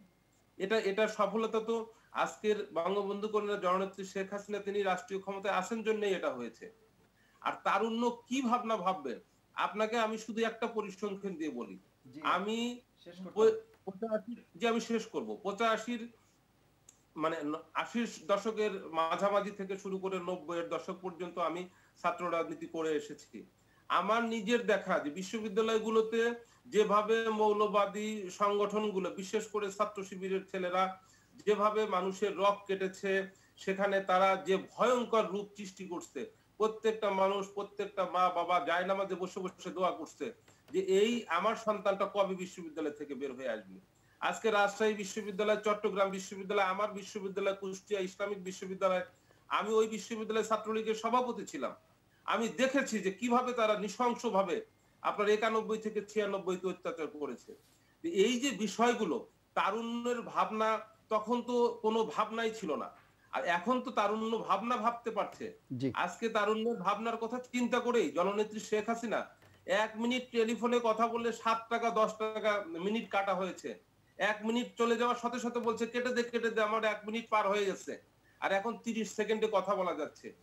আমাদের মাননীয় প্রধানমন্ত্রীর উপদেষ্টা সজীব ওয়াজেদ জয়, দেশি এবং আন্তর্জাতিক পর্যায়ে একজন খ্যাতি সম্পন্ন একজন বিশেষজ্ঞ মানুষ, উনি বিভিন্ন ভাবে ভাবনা ভেবে এই তারুণ্যকে কিভাবে রাজনীতি বিমুখ থেকে শুরু করে আমাদের, আপনি জানবেন যে আমাদের যুবলীগের সম্মানিত চেয়ারম্যান জনাব ফজলে শামস পরশ, উনি একজন অধ্যাপক মানুষ, উনি বারবার বলছেন যে আমি তারুণ্যকে হেড পলিটিক্স থেকে বের করে নিয়ে আসতে চাই। তাহলে এই ব্যাপারগুলো আপনি এখানে বঙ্গবন্ধু কন্যা বা তার অনুসারী যারা আছেন, বিশেষ করে আমাদের 69-এর মহানায়ক আমাদের তোফায়েল আহমেদ সাহেব আছেন, এখনো তো ওনারা আমাদের কিংবদন্তি। অসংখ্য ধন্যবাদ। আমরা ডাক্তার জাহিদুর রহমানের কাছে যাব। জি ডাক্তার জাহিদুর রহমান, বাংলাদেশের ডেটার রিলায়েবিলিটি খুব কম, এটা ওয়ার্ল্ড ব্যাংক বলছে। সাউথ এশিয়ায় সবচেয়ে কম, আমাদের চাইতে ডেটার রিলায়েবিলিটি পাকিস্তান আফগানিস্তানেরও বেশি। ওই যে বললেন না আমরা ইউএসএ ইউরোপ নিয়ে কথা বলি না, I am not that stupid যে আমি বাংলাদেশ আমেরিকা হয়ে যাবে বা সুইডেন হয়ে যাবে, সেটা এক্সপেক্ট করছি না। সেই ডেটার ভিত্তিতেই বলছি, উনি বলছেন যে অভুক্ত থেকে ঘুমোতে যায়, এটা কোথায় পেয়েছি একটু বলে রাখা দরকার। শিরোনামটা আমি একটু পড়ি, এখনও অভুক্ত মানুষ, নিশ্চিত হয়নি খাদ্য নিরাপত্তা। ডেইলি স্টার বাংলায় 21শে ডিসেম্বর। ওখানে বুলেট পয়েন্টে যা যা লিখেছে আমি এগুলো পড়তেই চাই। শহরের 8% দরিদ্র পরিবার না খেয়ে ঘুমোতে যায়। শহরের 12% দরিদ্র পরিবারে খাবার নেই। শহরের 21%-এর বেশি দরিদ্র পরিবারে পর্যাপ্ত খাবার নেই। এটা খুব গুরুত্বপূর্ণ। সারাদিনে এক বেলাও খেতে পারেনি প্রায় 3% শহুরে দরিদ্র পরিবার। আবারও বলছি, এটা বিএনপি বানায়নি, এটা ঐক্যফ্রন্ট বানায়নি, নাগরিক ঐক্য বানায়নি, এটা BBS, Bangladesh bureau of statistics, এটা একটা স্টেট ওন্ড প্রতিষ্ঠান। মিল্টন ভাই যে বলছেন আমরা 1000 টাকা দিয়ে কি দারিদ্র কি হিসাব করব, এই কথাগুলো না আসলে মানে ঠিক এভাবে বলা ঠিক না। কারণ হচ্ছে কি, দারিদ্র্যের যে পার্সেন্টেজ 3% হচ্ছে খেতে পাচ্ছে না এক বেলাও খায় না। তো মোরাটোরিয়াম রাস্তা নিশ্চয়ই আমি আসলে সেটা মোরাটোরিয়াম থাকছে। হ্যাঁ হ্যাঁ বিবিএস কে গিয়ে জিজ্ঞেস করুন প্লিজ, আমি রেফারেন্স দিয়ে কথা বলছি, আপনাকে পাঠিয়ে দেব প্লিজ, আমাকে একটু একদিনও খেতে পারছে না, তারা বেঁচে আছে সবাই না খেয়ে। আপনি আপনার সময় বলবেন। আচ্ছা এখন খেয়াল করুন, এই যে আমরা বলছি আমাদের সবকিছু খুব সুন্দর, তো এই দারিদ্র্যের কথাটাও বিবিএস এর কথা। আচ্ছা এখন আমরা সুষম উন্নয়নের কথা বলছি, এই যে মঙ্গানেই বলা হলো, আমি দুটো জেলার তুলনা বলছি। বাংলাদেশের নারায়ণগঞ্জে দারিদ্র্যের পার্সেন্টেজ হচ্ছে 2% আর কুড়িগ্রামে হচ্ছে 72%। আমাদের আবারও এই সব কেউ আমাদের অন্য কোনো প্রতিষ্ঠানের না, রাষ্ট্রীয় প্রতিষ্ঠান বলছে। রংপুর বিভাগের 10টা জেলায় 6টা দেশের সবচেয়ে বেশি দরিদ্র জেলা, অথচ এডিপির 2% মাত্র সেখানে বরাদ্দ হয়, জানেন? 2% 10টা জেলায় বরাদ্দ হয়, যেখানে বাংলাদেশের সবচেয়ে দরিদ্র 6টা জেলা আছে। কুড়িগ্রাম আর নারায়ণগঞ্জে 2% আর 72% তুলনা করেন, কোথায় সাম্য? আমরা আমাদের ওই প্রোক্লেমেশন অফ ইন্ডিপেন্ডেন্সে লিখেছিলাম না, সাম্য, মানবিক মর্যাদা, সামাজিক ন্যায় বিচার। হচ্ছে বাংলাদেশ মুক্তিযুদ্ধের চেতনার মতো? আমরা বলছি হচ্ছে না। আচ্ছা দারিদ্র্য নিয়ে আপু যে কথাটা বললেন, এখানে একটা খুব ভুল তুলনা আছে। এপ্রিল মাসে 60% আপনি বাংলাদেশের 20.5 বা 21% সাথে তুলনা করতে পারেন না, ওটা আগের সাথে তুলনা করবেন। ওদের লকডাউন ছিল, আমাদেরও যখন লকডাউন হয়েছে আপনি এবার খুঁজে দেখবেন বাংলাদেশের সানেম বা সিপিডি সবাই বলেছে এটা 50% ক্রস করে গেছে। ভারতের একটু বেশি হয়েছে কেন জানেন? ওদের লকডাউনটা খুব স্ট্রিক্ট ছিল। আপনি খোঁজ নিয়ে দেখবেন এপ্রিলে লকডাউনে ভারতে কি হয়েছে। আমরা একটা তথাকথিত সাধারণ ছুটি রেখেছি, সেখানে সব কিছুই চলছিল। সো আমাদের পভার্টি হয়তো ওদের 5 বা 10% কম থেকে থাকতে পারে। আপনি ওর সাথে যদি তুলনা করেন, বাংলাদেশের সানেম সিপিডি অসংখ্য রিপোর্ট জানিয়েছে আমাদের এখন 50% এর কাছাকাছি চলে গেছে। তো আপনি তো ওই 60 বলছেন। না না, আপনি তো বিশেষ বাংলাদেশের প্রসঙ্গ নিয়ে আসছেন বারবার, যে আমরাই খুব না খেয়ে মরে যাচ্ছি, পৃথিবীর সবাই সনে সনে উন্নতি করছে। আমি একটু বলছি, সেটা হলো আমি তুলনার কথা বলি। আমি কেন ফ্রাস্ট্রেটেড হই? ফ্রাস্ট্রেটেড আমি আসলে ইউরোপ আমেরিকা দেখে হই না। আবারও বলছি, আমি নট দ্যাট স্টুপিড, খোঁজ খবর মোটামুটি রাখি। ধরুন কাছাকাছি একটা দেশ ভুটান, আমরা অনেকেই জানি না ভুটানের পুরো স্টেট ওন্ড একটা স্বাস্থ্য ব্যবস্থা আছে, একটা পয়সা নাগরিককে খরচ করতে হয় না। এবং অবাক হবেন শুনে, যে দর্শকরা যারা জানেন না, ওদের কারো যদি বিদেশে চিকিৎসা নিতে হয় খুব জটিল রোগে, সেটার খরচ রাষ্ট্র বহন করে। আচ্ছা ভারতের চেয়ে আমরা মাথাপিছু আয়ে এগিয়ে গেছি বলছি। 16 সাল থেকে ভারতে আয়ুষ্মান ভারত বলে একটা হেলথ ইন্স্যুরেন্স চালু হয়েছে, যাতে 50 কোটি মানুষকে ইনক্লুড করা হয়েছে। আমি এটা নিয়ে ঘাটাঘাটি করেছি। এখন পর্যন্ত 11 কোটি মানুষের মধ্যে চলে গেছে, গরিব মানুষ। সুবিধাটা শুনলে অনেকে অবাক হবেন যে আপনার যদি স্পেশালিস্ট ট্রিটমেন্ট অথবা হসপিটালে ভর্তি হতে হয়, পরিবার প্রতি 5 লাখ টাকা স্টেট দেয়। কেন স্বাস্থ্যের কথা বলছি? আমরা এই স্বাস্থ্য সেবা নিতে গিয়ে প্রতি বছর বাংলাদেশে 65 লাখ মানুষ দারিদ্র্য সীমার নিচে নেমে যায়। এই যে নেমে যায়, আমরা কিন্তু করছি না, আমাদের সামর্থ্য তো বেশি হলো। সো আমি ইউরোপ আমেরিকা দেখাচ্ছি না, আমি আমাদের আশপাশ দেখাচ্ছি। ফাইনালি যেটা বলার, যে 9 সাল থেকে 40% থেকে 20% হয়েছে, বিষয়টা সেটা না, কোন পার্সেন্টেজে কমছে। আমি আবারও বলছি, দায়িত্ব নিয়ে বলছি, 6 থেকে 10-এ 1.7% হারে কমেছে, 9 থেকে 16-তে, 16-র পরের খানা জরিপের রেজাল্ট এখন আমরা পাইনি, হয়নি। 10 থেকে 16 1.2%। প্রশ্নটা হচ্ছে, আমার তো জিডিপি গ্রোথ বাড়ছে, তাহলে আমার দারিদ্র্য কমার পার্সেন্টেজ কমছে কেন? আমি তো এই প্রশ্ন রাষ্ট্রের কাছে জানতে চাইতে পারি। আমি আবারও বলি, এখন উজ্জ্বল ভাই যেটা বলছেন তার রাজনীতির ভাবনা, আমি আসলে বলছি তারুণ্যকে এই ব্যাপারগুলো ভাবতে হবে। এই স্টেটটাকে মুক্তিযুদ্ধের চেতনায় ডিসেম্বরে বলছি, এটা কারো কোনো একটা ব্যক্তিগত জায়গার সম্পদ না। আমরা চেতনা বলতে যা বুঝি, আমরা যাতে মিসগাইড না করি, তরুণরা যাতে বুঝে যে আমরা এই কারণে এই দেশ স্বাধীন করেছিলাম, এবং এই ব্যাপারগুলো মাথায় রেখে তাদের অসংখ্য ইস্যু আছে, শুধু তার ব্যক্তিগত ইস্যু না, অসংখ্য রাষ্ট্রীয় ইস্যু আছে, তাদের সেই ব্যাপারে কনসাস হওয়া উচিত। শেষ করছি একটা কথা দিয়ে, আমি 16 সাল থেকে রাজনীতিতে ইনভলভড। ওই আই হেট পলিটিক্স নিয়ে আমিও বড় হয়েছিলাম, বা ইউ শুড হেট পলিটিক্স শুনে বড় হয়েছি। কিন্তু আমি শেষ পর্যন্ত বুঝেছি ওটাই জায়গা। এই যাবতীয় ক্রাইসিসের পরও, যাবতীয় সমস্যার পরও রাজনীতিতে থেকেই রাজনীতি ঠিক করতে হবে, এবং তরুণদের অবশ্যই অ্যাট এনি কস্ট রাজনীতিতে আসতে হবে। এবং এই যে খারাপ দেখছে, এটাই বরং তাদের কাজ করার জন্য মোক্ষম সময় বলে আমি মনে করি। অসংখ্য ধন্যবাদ। আমরা একটু বলতে পারি? জি জি জি অবশ্যই। এখন হচ্ছে ভারত শুরু করেছে কিন্তু 1947 সালে, আমরা 1971 সালে স্বাধীন পেয়েও কিন্তু 21 বছর আমরা পেছনের দিকে হেঁটেছি, আমাদের 75-এর 15ই আগস্টের পরে। এরপরে আপনি দেখেন, মাত্র আমি শুধু 9 সাল থেকে এই পর্যন্ত নির্বিচ্ছিন্নভাবে আসলে আমরা কাজ করবার সুযোগ পেয়েছি। আমাদের ইন্স্যুরেন্স নাই, কিন্তু আমাদেরও হসপিটালে, এই যে আপনি কোভিডের ক্ষেত্রে দেখেন যে আমাদেরকে কোনো টাকা পয়সা লাগছে কিনা, আমরা কিন্তু এখন পর্যন্ত ভারতের মতো একটা বৃহৎ রাষ্ট্র যেমন না, এবং আমি বললাম যে আমরা আমাদের জন্ম যদি ধরে থাকি, সেটা তার থেকে অনেক অনেক আমরা মানে ছোট বা অনেক পিছিয়ে আছি। তো এই যেমন ধরেন বৈষম্য, উনি জেলার বৈষম্যগুলোর কথা বলেন, এটা কিন্তু উনি ভুল বলেননি, হ্যাঁ, কিন্তু এইটা আরো খারাপ অবস্থায় ছিল।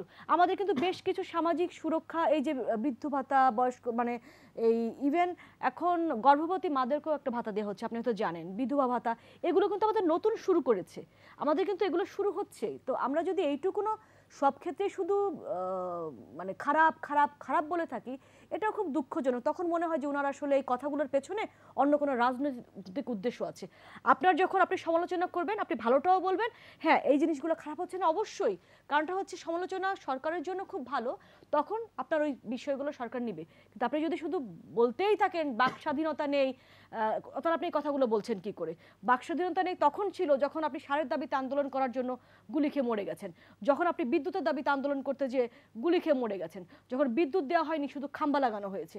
আজকে আমরা মানে এই 10-15 বছরের দুটো আন্দোলন দেখেছি, কোটা বিরোধী আন্দোলন, সড়ক নিরাপদ আন্দোলন। আপনি দেখেছেন যে যৌক্তিক দাবিতে আন্দোলন হয়েছে কি স্মুথলি, এবং কিছু দাবি মেনে নেওয়া হয়েছে যেটার আমিও আসলে বিরুদ্ধাচরণ করেছি, যেমন কোটার ক্ষেত্রে, বাট প্রধানমন্ত্রী মেনে নিয়েছেন এ কথা বলে যে চৈত্র মাসের গরমে বাচ্চাগুলো রোদের মধ্যে শুয়ে আছে, আমার কষ্ট লাগছে।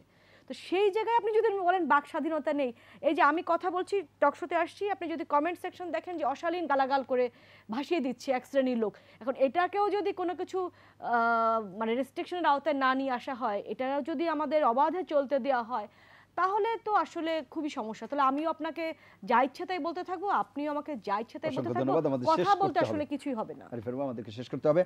জনাব ফেরদৌস আহমেদ উজ্জ্বল, আমাদের হাতে একেবারেই সময় নেই, 30 সেকেন্ডে যদি কিছু যুক্ত করেন আমরা শেষ করব। আমি শুধু এটাই বলতে চাই যে হ্যাঁ, উন্নয়ন একটা খুবই ধারাবাহিক প্রক্রিয়া, আর আপনি যখন রাষ্ট্রীয় ক্ষমতায় থাকবেন, আপনি দায়িত্ব নিয়ে রাষ্ট্র ক্ষমতায় যাবেন, এটা আপনার উপর দায়িত্ব বর্তায়, এটা স্বাভাবিক প্রক্রিয়াতে আগাবে, এবং উন্নয়ন হলে সেটা অবশ্যই মানুষ এটাকে অ্যাপ্রিসিয়েট করবে, সেটা নিয়ে কোনো ডিবেট নেই। আর যেটা হলো যে রাজনীতির যে পরিভাষা, সেখানে হলো যে মানুষকে তার যে কোনো নিয়মতান্ত্রিক আন্দোলন করার, লড়াই করার, মতামত দেওয়ার, চিন্তা করার, ভোট দেওয়ার সকল অধিকার বলবৎ থাকতে হবে আর কি। এটা হলো যে আমাদের যদি মুক্তিযুদ্ধের প্রধান স্বপ্ন বলি, সেই স্বপ্নের মধ্যে বর্তায়। কে কতটা করলো না করলো সেটা হলো যে পরের আলোচনা হতে পারে, কিন্তু এটা আপনি কখনোই বলতে পারবেন না যে আপনাকে আমি বাক স্বাধীনতা দিয়ে দিলাম। বাক স্বাধীনতা কিন্তু মানুষ জন্মগত ভাবেই পায়, অতএব যখন দিয়ে দেওয়ার প্রশ্ন আসে তখন কিন্তু আসলে সংকটটা আসলে তৈরি হয়। আমরা চাই তারুণ্যকে তার মতো করে বেড়ে ওঠার সুযোগ দেওয়া হোক, রাজনীতিতে তাদের অবস্থান শক্তিশালী হোক। ধন্যবাদ, অসংখ্য ধন্যবাদ। জনাব মিল্টন, 30 সেকেন্ড শেষ করব। জি, আমি এই কথাটি অ্যাকচুয়ালি বলতে চাচ্ছি যে আমরা আসলে ওই জিনিসটা দেখেই বড় হয়েছি যে আমার নেতা জাতির পিতা বঙ্গবন্ধু শেখ মুজিব, উনি 1920 সালে দুনিয়াতে এসেছেন টঙ্গিপাড়াতে। 1947-এ উনি একজন তরুণ যুবক ছিলেন। সেই যুবক তখন 47-এর স্বাধীনতা নিয়ে ভাবনা ভেবেছেন। আমরা সেই দল, সেই সংগঠনটি করি। আমরা তার কন্যা জননেত্রী শেখ হাসিনা, উনি এখনো জীবিত আছেন। ঠিক তার পিতার আদর্শ বাস্তবায়নের জন্য উনি প্রতিটি মুহূর্তে উনি চেষ্টা করে যাচ্ছেন। সেই চেষ্টাটি করে যাচ্ছেন এদেশের যুব সমাজকে সামনে নিয়েই। আমি যতটুকু দেখি যে যুবকদের নিয়েই উনি সবচেয়ে বেশি ভাবনা ভাবেন। অসংখ্য ধন্যবাদ, অসংখ্য ধন্যবাদ আপনাদের চারজনকে এই অনুষ্ঠানে অংশ নেওয়ার জন্য। প্রিয় দর্শক, এই ছিল আজকের নিটল টাটা এটিএন সংলাপ। সম্মানিত আলোচকদের কথায় যে কথাটি একেবারেই স্পষ্ট, সেটি হচ্ছে যে রাজনীতিতে সংকটাপন্ন অবস্থা থাকবে, ক্রাইসিস থাকবে, কিন্তু এর মধ্য দিয়েও তরুণদেরকেই এগিয়ে আসতে হবে এবং নেতৃত্বে আসতে হবে এবং সেই সব বাধা বিপত্তি পেরিয়েই আসতে হবে। তাহলেই হয়তো আমরা পরবর্তীতে যে কাঙ্ক্ষিত বাংলাদেশ চাচ্ছি সেটির দিকে এগিয়ে যেতে পারবো। অসংখ্য ধন্যবাদ আপনাদের সকলকে। পরবর্তী অনুষ্ঠান দেখার আমন্ত্রণ জানিয়ে বিদায় নিচ্ছি। সবাই ভালো থাকবেন, সুস্থ থাকবেন। আশা করি এটিএন বাংলার সঙ্গেই থাকবেন। আল্লাহ হাফেজ।